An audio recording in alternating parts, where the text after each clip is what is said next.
অবশেষে মাথা গরম জীবন সাথীকে নিয়ে 2024 থেকে 2025 সালে পা রাখতে চললাম। আলহামদুলিল্লাহ দেখতে দেখতে প্রায় 11টা বছর কাটিয়ে দিলাম। শ্বশুরবাড়িতে আসার পরে বড়ি দিয়েছিলাম, যেটা কিনা চাল কুমড়ার বড়ি সাথে কালাই ডাল। আজকে সেই বড়ি দিয়ে সিমের তরকারি রান্না করব। আজ অনেকদিন পরে পুকুর ঘাটে গিয়ে কাপড় ধুয়েছি আর এদিকে ঢাকনা ছাড়া রান্না করেছি। হ্যালো গাইস, আসসালামু আলাইকুম। সবাই কেমন আছেন? আশা করি সবাই ভালো আছেন। কোথা থেকে দেখতেছেন আজকে মিনি ব্লগটা অবশ্যই একটু কমেন্টে জানিয়ে যাবেন। জি ঠিকই শুনেছেন, জি আলহামদুলিল্লাহ 11টা বছর পার করে দিলাম। যদিও 11টা বছর পার করিনি, 11 বছরে পা রেখেছি। আর ফেলে আসা 10টা বছরে কত রাগ, কত অভিমান, কত খুশি, কত আনন্দ সবকিছু মিলিয়ে 10টা বছর কাটিয়ে দিলাম। তবে এই 10টা বছরে কত দিন চলে গেছে, কিন্তু সেই দিনের কথাগুলো রয়ে গেল। হ্যাঁ, এইভাবেই থাকবে কিছু কথা সারা জীবনের জন্য। গত ভিডিওতে হয়তো আপনারা দেখেছেন যে কিনা আমরা শাশুড়ি বউ দুইজনে মিলে অনেকগুলাই বড়ি দিয়েছি আর সেই বড়িগুলো প্রায় শুকিয়ে গেছে। আর আজকে সেই বড়িগুলো দিয়ে কিন্তু একটা তরকারি রান্না করা হবে। সকালবেলা ঘুম থেকে উঠে ঘরের যাবতীয় কাজ যেগুলো থাকে সেই কাজগুলো সেরে দুপুরে রান্না করার জন্য বারান্দায় বসে কুটকুট করে তরকারিগুলো কাটতেছিলাম। আর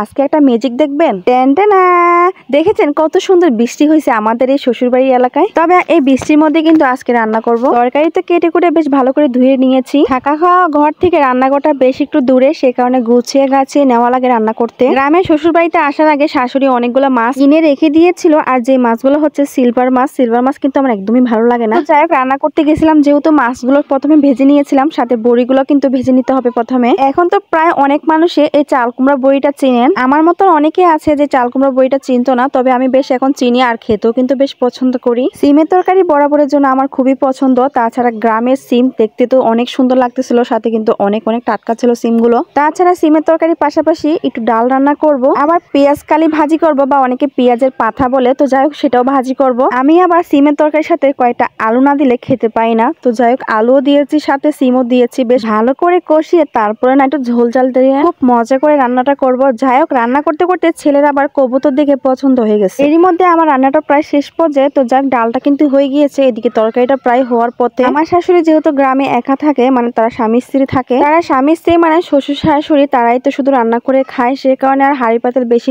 নষ্ট করি নাই, আর নতুন হাঁড়ি কুড়ি নামাই নাই আমি। এদিকে কড়াইতে বড় ঢাকনা দরকার ছিল, তো আমি একটা হাঁড়ি দিয়ে ঢেকে তারপরে আমি বসিয়ে দিয়ে দিই। এদিকে ছেলের পছন্দ করা কবুতর নিতে আসছি, তাও আবার কবুতরের বাচ্চা। এগুলো কবুতরগুলো নিয়েছিলাম পাশের বাড়ি থেকে, আমার এক দেবর বিক্রি করে, তার থেকে নিয়েছিলাম 3টা কবুতর। তো যাই হোক, রান্না বান্না প্রায় শেষ পর্যায়ে আর কবুতরও নিয়ে ফেললাম। তো এখন কতগুলো কাপড় নিয়ে আজকে পুকুরে চলে যাব। গ্রামে আসছি প্রায় 10 থেকে 15 দিন হতে গেল, কিন্তু পুকুরে যাইনি। তো আজকে পুকুরে গিয়েছিলাম বেশ কয়েকটা শীতের কাপড় ধোয়ার জন্য, আর আমার সাথে আমার শাশুড়িকে নিয়ে গেছিলাম। যে কাপড় চোপড় ধোয়া শেষে শাশুড়ি আর আমি দুইজনে 2টা বালতি নিয়ে বেশ সুন্দর করে টুকটুক করে হেঁটে চলে আসলাম বাড়িতে। ও আচ্ছা, আর একটা কথা বলতে তো ভুলেই গেলাম। বিশ্বাস করেন, পুকুরের পানি যে এত পরিমাণে যে ঠান্ডা ছিল, একদম বরফ বললে চলে। আমি কাপড় চোপড় ধুইতেছিলাম, এদিকে আমার 2 ছেলে মেয়ে তারা এদিকে অনেক সুন্দরভাবে খেলা করছিল, তো তাদেরকে যাওয়ার সময় নিয়ে যাচ্ছিলাম আর কি। তো যাই হোক, আজকের মতন এতটুকু। সবাই ভালো থাকবেন।